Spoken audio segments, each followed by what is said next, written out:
প্রিয় দর্শক শ্রোতা, হোয়াট টু ডু চ্যানেলে আপনাদেরকে স্বাগতম। আপনাদের সকলকে জানাই প্রীতি ও উষ্ণ শুভেচ্ছা।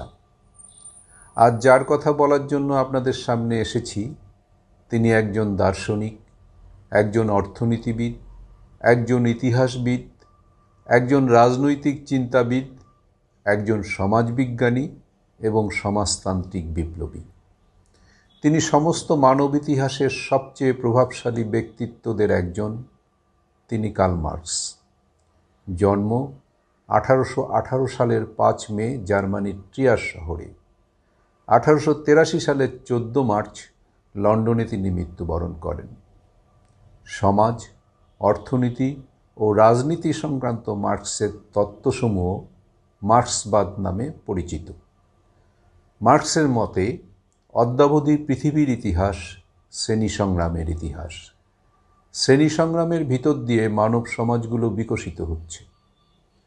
পুঁজিবাদী ব্যবস্থায় এই সংগ্রামের প্রকাশ ঘটে শাসক শ্রেণী, যারা একই সাথে রাষ্ট্র ও কলকারখানার নিয়ন্ত্রণ করে, এবং শ্রমজীবী শ্রেণী, যাদের জীবিকার একমাত্র উপায় পুঁজিপতির কারখানায় ন্যূনতম মজুরির বিনিময়ে শ্রম বেচা, তাদের মাঝে।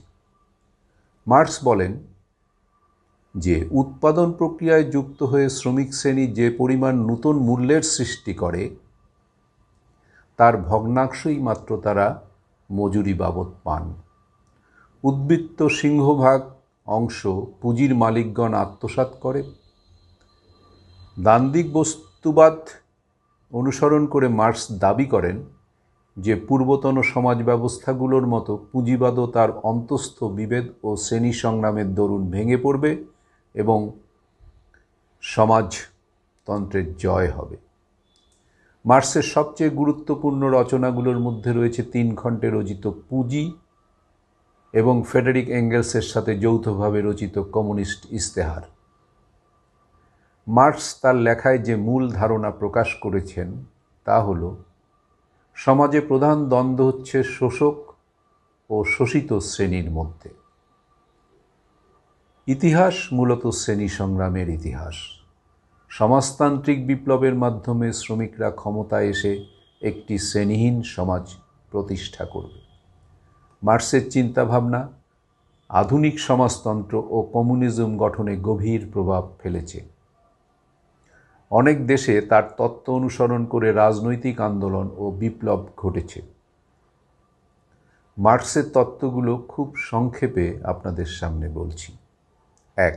শ্রেণী সংগ্রাম, ক্লাস স্ট্রাগল। এখানে বলা হয়েছে মানুষের ইতিহাস মূলত এক শ্রেণীর মানুষ আর এক শ্রেণীকে শোষণ করার ইতিহাস। উদাহরণ: আগে রাজারা কৃষকদের শোষণ করত, এখন ধনী মালিকরা গরিব শ্রমিকদের শোষণ করে। 2. পুঁজিবাদ, ক্যাপিটালিজম। পুঁজিবাদ এমন এক ব্যবস্থা যেখানে মালিক লাভের জন্য শ্রমিকদের দিয়ে কাজ করায়, কিন্তু তাদের ন্যায্য মজুরি দেয় না। উদাহরণ: একজন শ্রমিক দিনভর কাজ করে, কিন্তু তার উপার্জনের অনেকটাই মালিক নিয়ে নেয় লাভ হিসাবে। 3. এলিয়েনেশন বা বিচ্ছিন্নতা। কি বলা হয়েছে এখানে? শ্রমিক তার কাজ, উৎপাদন ও নিজের মানবিকতা থেকে বিচ্ছিন্ন হয়ে পড়ে।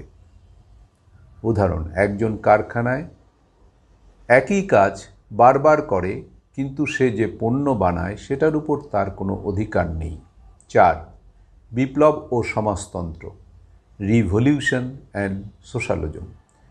এখানে বলা হয়েছে শ্রমিক শ্রেণী একসময় এই শোষণের বিরুদ্ধে জেগে উঠবে, বিপ্লব ঘটাবে এবং রাষ্ট্রের নিয়ন্ত্রণ নেবে।